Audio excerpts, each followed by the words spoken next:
ನಮಸ್ಕಾರ ಎಲ್ಲರಿಗೂ. ನಾವು ಇಂದಿನ ವಿಡಿಯೋದಲ್ಲಿ ಉಪರಾಷ್ಟ್ರಪತಿಗಳ ಬಗ್ಗೆ ಚರ್ಚೆ ಮಾಡ್ಕೋತಾ ಬಂದಿದ್ವಿ. ಯಾರ ಬಗ್ಗೆ? Vice president. ಎಲ್ಲಿವರೆಗೂ ಬಂದಿದ್ವಿ ಅಂತಂದ್ರೆ, ಉಪರಾಷ್ಟ್ರಪತಿಗಳ ಹಠಾತ್ ನಿಧನದಿಂದ ಖಾಲಿಯಾಗಿರ್ತಕ್ಕಂಥ ಸ್ಥಳಗಳನ್ನ ಹೆಂಗ್ ತುಂಬಬೇಕು ಮತ್ತು ಎಷ್ಟು ಕಾಲಾವಧಿ ಒಳಗೆ ತುಂಬಬೇಕು ಅನ್ನೋದ್ರ ಬಗ್ಗೆ ಚರ್ಚೆ ಮಾಡಿದ್ವಿ. ಎಷ್ಟು ಕಾಲಾವಧಿ ಒಳಗೆ ತುಂಬಬೇಕು ಅನ್ನೋದ್ರ ಬಗ್ಗೆ ಸಂವಿಧಾನದಲ್ಲಿ ಎಲ್ಲಿಯೂ ಉಲ್ಲೇಖ ಇಲ್ಲ. ಎಷ್ಟು ಸಾಧ್ಯವೋ ಅಷ್ಟು ಬೇಗ ಆ ಸ್ಥಾನವನ್ನ ತುಂಬಬೇಕು ಅಂತ ಬರೆದಾರೆ. As soon as possible, as soon as possible ಅಂತ ಹೇಳಿ ಬರೆದಾರೆ. ಇದಿಷ್ಟನ್ನ ಬಿಟ್ಟರೆ ಸಂವಿಧಾನದಲ್ಲಿ ಬೇರೆ ಯಾವುದೇ ರೀತಿಯ ಸಮಯದ ಮಿತಿ ಇಲ್ಲ. ಯಾವುದಕ್ಕೆ? ಉಪರಾಷ್ಟ್ರಪತಿಗಳನ್ನ ಆಯ್ಕೆ ಮಾಡುವುದಕ್ಕೆ. ಯಾವಾಗ? ಹಠಾತ್ ನಿಧನದ ಸಮಯದಲ್ಲಿ. ಹೌದಾ? ಇಲ್ಲಿವರೆಗೂ ನಾವು ಚರ್ಚೆ ಮಾಡಿದ್ವಿ. ಈಗ ಚರ್ಚೆ ಮಾಡ್ತಕ್ಕಂಥ ವಿಷಯ ಯಾವುದಪ್ಪ ಅಂತಂದ್ರೆ ಆರ್ಟಿಕಲ್ 69. ಏನಿದು? ಯಾವುದೇ ವ್ಯಕ್ತಿ ಸಂವಿಧಾನಿಕ ಪದವಿಯನ್ನ ಗಳಿಸಿದಾಗ ಅಥವಾ ಸಂವಿಧಾನದಲ್ಲಿ ಹೇಳಿರ್ತಕ್ಕಂಥ ಪದವಿಗೆ ಆಯ್ಕೆಯಾದಾಗ ಅವನು ಪ್ರಮಾಣ ವಚನವನ್ನ ಸ್ವೀಕರಿಸಬೇಕು. ಪ್ರಮಾಣ ವಚನವನ್ನ ಸ್ವೀಕರಿಸಬೇಕು. ಈ ಪ್ರಮಾಣ ವಚನವನ್ನ ಸ್ವೀಕರಿಸುವಾಗ ಯಾರು ಯಾರಿಗೆ ಪ್ರಮಾಣ ವಚನವನ್ನ ಬೋಧಿಸಬೇಕು ಅಂತೇಳಿ ಕ್ಲಿಯರ್ ಕಟ್ ಆಗಿ ಬರೀತಾರೆ. ಹೌದಾ? ಸಾಂವಿಧಾನಿಕ ಪದವಿಯನ್ನ ಅಲಂಕರಿಸುವಾಗ ಆ ವ್ಯಕ್ತಿಗೆ ಯಾವ ರೀತಿ ಪ್ರಮಾಣ ವಚನವನ್ನ ಯಾರು ಬೋಧಿಸಬೇಕು ಅನ್ನೋದನ್ನ ಬರೀತಾರೆ. ಹಂಗೆ ಉಪರಾಷ್ಟ್ರಪತಿಗೆ ಪ್ರಮಾಣ ವಚನವನ್ನ ಯಾರು ಬೋಧಿಸಬೇಕು ಅನ್ನೋದ್ರ ಬಗ್ಗೆನೂ ಆರ್ಟಿಕಲ್ 69 ಸವಿಸ್ತಾರವಾಗಿ ನಮಗೆ ವಿವರಣೆ ಕೊಡ್ತೈತಿ. Article 69 describe that the oath and affirmation of the vice president to whom administer the oath and affirmation to the vice president. ಯಾರು ಉಪರಾಷ್ಟ್ರಪತಿಗೆ ಪ್ರಮಾಣ ವಚನವನ್ನ ಬೋಧಿಸಬೇಕು ಅನ್ನೋದ್ರ ಬಗ್ಗೆ ಕ್ಲಿಯರ್ ಆಗಿ ಬರೀತಾರೆ, ಸ್ಪಷ್ಟನೆಯನ್ನ ಕೊಡ್ತಾರೆ. ಎಲ್ಲಿ? ಆರ್ಟಿಕಲ್ 69ರಲ್ಲಿ. ನೋಡೋಣ ಅದೇನೈತಿ ಅಂತೇಳಿ. ಏನಿದೆ ಆರ್ಟಿಕಲ್ 69 ಹೇಳ್ತೈತಿ ಅಂತಂದ್ರೆ, every person shall before entering upon his office make and subscribe before the president or some person appointed in that behalf by him an oath or affirmation in the following form that is to say ಅಂತೇಳಿ ಹೇಳ್ತಾರೆ. ಏನು? ಯಾವುದೇ ಒಬ್ಬ ವ್ಯಕ್ತಿ ಉಪರಾಷ್ಟ್ರಪತಿಯಾಗಿ ಆಯ್ಕೆಯಾದ್ರೆ ಅವರು ತಮ್ಮ ಪದಗ್ರಹಣ ಮಾಡುವಕ್ಕಿಂತ ಮುಂಚೆ ಪ್ರಮಾಣ ವಚನವನ್ನ ಸ್ವೀಕರಿಸಬೇಕು.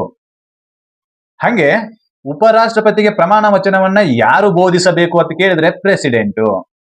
ಯಾರು? ರಾಷ್ಟ್ರಪತಿ ಅಥವಾ ರಾಷ್ಟ್ರಪತಿಯಿಂದ ನಿಯುಕ್ತಗೊಂಡ ಒಬ್ಬ ವ್ಯಕ್ತಿ. ರಾಷ್ಟ್ರಪತಿನೇ ಬೋಧಿಸಬೇಕು ಅಂತೇನಿಲ್ಲ. ಕ್ವಶನ್ ಕೇಳ್ತಾರೆ, to who administer the oath and affirmation to the vice president ಅಂತ ಕೇಳಿದಾಗ president or appointed by the president on behalf of the president. ಏನು?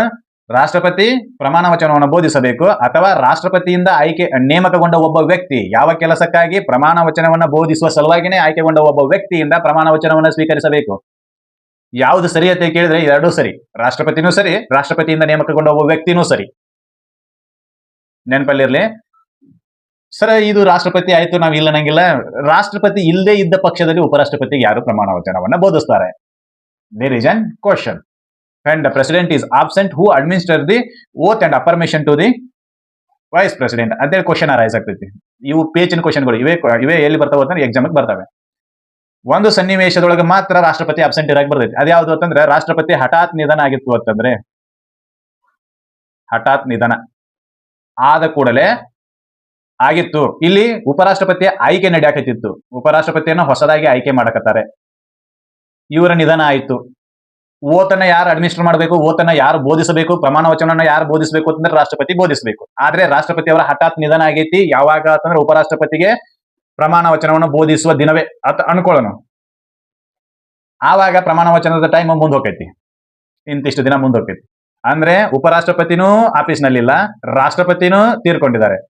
ಇವಾಗ ರಾಷ್ಟ್ರಪತಿಯಾಗಿ ಕಾರ್ಯನಿರ್ವಹಿಸುವ ವ್ಯಕ್ತಿ ಯಾರಪ್ಪ ಅಂತಂದ್ರೆ ಮುಖ್ಯ ನ್ಯಾಯಮೂರ್ತಿ, CJI of India, chief justice of India. ಇವರು ರಾಷ್ಟ್ರಪತಿಯಾಗಿ ಕೆಲಸ ನಿರ್ವಹಿಸ್ತಿರ್ತಾರೆ. ಹೌದಾ?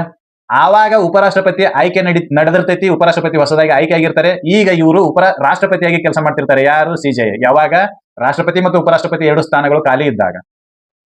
ಪ್ರಮಾಣ ವಚನವನ್ನು ಬೋಧಿಸಿಲ್ಲ ಅಂತಂದ್ರೆ, ಪ್ರಮಾಣ ವಚನವನ್ನು ಸ್ವೀಕರಿಸಿಲ್ಲ ಅಂತಂದ್ರೆ ಆ ವ್ಯಕ್ತಿ ಉಪರಾಷ್ಟ್ರಪತಿಗೆ ಕೆಲಸ ಮಾಡಲು ಇನ್ನೂ ಏನು ಅಥಾರಿಟಿ ಸಿಕ್ಕಿರೋದಿಲ್ಲ, ಅವ್ರಿಗೆ ಅಧಿಕಾರ ಸಿಕ್ಕಿರೋದಿಲ್ಲ ಪ್ರಮಾಣ ವಚನ ಸ್ವೀಕರಿಸದ ಹೊರತು.